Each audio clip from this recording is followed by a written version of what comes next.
that Killer Instinct was being talked about as a rebooted project here at Microsoft, I had to figure out a way of being involved with it. The audio has always been the thing that's really helped prescribe Killer Instinct as a unique fighting game vehicle since its inception. And it's something that we were very adamant to maintain when we were bringing back Killer Instinct this time around. Killer Instinct. First thing was the announcer. How are we going to land the announcer and get the tone correct for what we wanted to do in the reboot? The announcers always played a huge role in the KI franchise. Walking into an arcade, you would hear that thing screaming at you from the back of the room. Ultra combo, right? Combo breaker! And you're like, what is that? I've got to go check that out. How can we not bring back the original announcer? We approached Rare and said, hey, can we use Chris again in order to update the lines? And of course, as we added new characters that didn't exist in the original games, we needed Chris to cover those.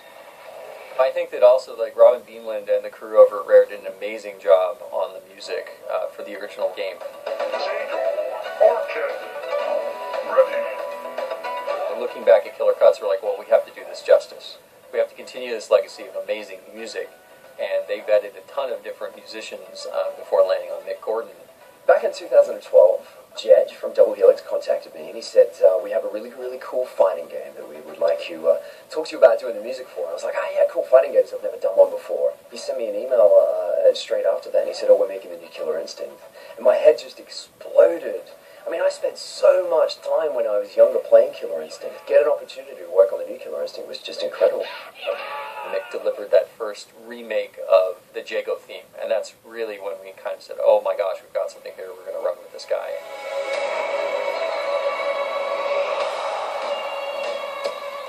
Jago was a really, really fun experience because he was the first character that we worked with. We went with the whole Tibetan thing, so I went to visit a Buddhist temple and tried to learn how to do throat singing. It's like you're clearing your throat, you get that and at that last little bit where your throat starts to go a bit furry, you kind of hold that.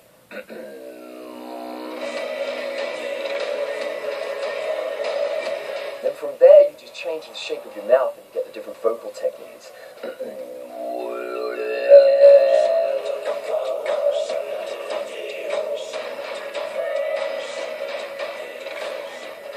The best themes are when you completely engross yourself in a character. You try and understand that character. You try and get behind the character's mind. What would happen if we put Saberwolf in the middle of an orchestra? How would that sound? You know, we've got the music for Saberwolf and they're trying to play. But what happens when he's trying to tear them apart? He's ripping the cellos apart, he's busting their brass instruments and all that sort of thing. How would that sound? Anytime we approach a character, we don't want to fall back on just voiceover. We don't want to just fall back on just their music. We need to establish their character and their personality just top to bottom, and that includes the sound design. And you got what it takes to beat the champ? TJ Combo was an interesting character to start the season off with. He's this big, brash boxer that's formerly had cybernetics implanted into his arms, and he's ripped them out to become champion again on his own terms. One of the ideas that I always had was that he was always sort of reliving his past. So anytime he gets knocked down, you hear a bell. We actually purchased a boxing bell that I recorded at the studio in Chicago. And then I rolled in a bunch of dreamlike sort of crowd cheers that would kind of go from fronts and then do a full surround scape around the player, because I always wanted that idea of anytime he gets knocked down, he needs to push himself to get up again.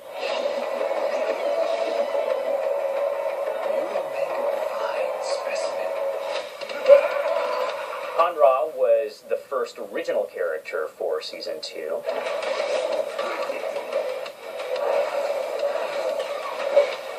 He is essentially like this mummified lich that has control over dark magic. I remember bringing Jeff Domkowski in for some of the Scarab work, and was just kind of like, what do you got? What sort of ideas do you have for that? When I came onto the project where that character was pretty much on his way out the door, there were a couple of other sounds that had to be recorded, one of which was the sound of his scarabs.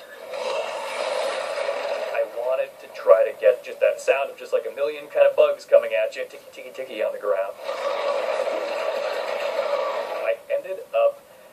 settling on ping pong balls that we chopped in half, stuck in a bit of a burlap bag, and then just bounced against the concrete surface a whole bunch. In addition to that, we put a file cabinet on a subwoofer, and we were running pulses through it, and then I'd route those through these Doppler effects that would kind of have it sound like it's kind of passing by really, really quickly. So anytime you see the move of Conrad, like hitting you with his raps and swinging the character around the screen, you'll just hear that file cabinet kind of going.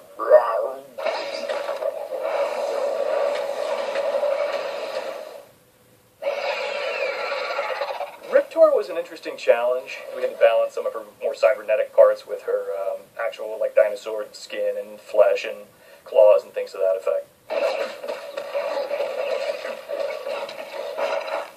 For her claws, it was pretty much gardening tools that we scraped against concrete, which we then manipulated through a lot of pitch control and kind of give it more of a sci-fi, laser element to it. For her tail, we used a lot of whip recordings, coupled with just some synthesis elements that we pitch shifted up and down and did a lot of phase manipulation on to give it that double flanged science fiction sort of sound. I was the vocal designer for Riptor, so that voice is primarily me in a plunger. かつてここは私の家であり Hisako's a creepy ghost girl that sort of follows the horror movie trope. Hisako was fun because we kind of got to go old school with it. We were going for that, just that horror movie kind of vibe, when you have like an undead character moving around. So we got to do a lot of the old Foley methods of breaking a lot of vegetables, a lot of fruits and things. When she's walking in particular, we really wanted that sound of kind of everything inside her, like all her bone and sinew and everything, kind of settling with every footstep, so it kind of sounded like she wasn't held together as much as a regular human being would be. So we came up with the idea of taking taco shells and gluing those into kind of groups of about 4 or 5 or so, and then slowly just kind of breaking them and, bending them back and forth. We did some cool teleport sounds for her, where we did a bunch of cloth kind of snap and bursts, and then I took a bunch of small blades to kind of give that idea of her like slicing through the air as she teleports in. She was really, really creepy, and it was a lot of fun to work on Hisako. Cinder was always my favorite in the original Killer Instinct, so he held a pretty close place in my heart. We put together this big recording session where we brought out all of this kind of fuel types, all of these different hand props that we put together, and we just started lighting stuff on fire. We had this big contraption where we went up on a ladder and we were swinging things back and forth.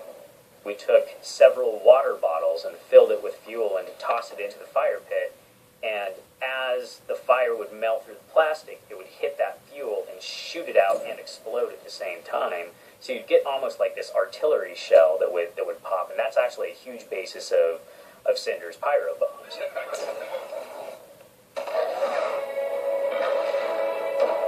It's been astonishing to see the amount of passion that people have for this 20-year-old franchise.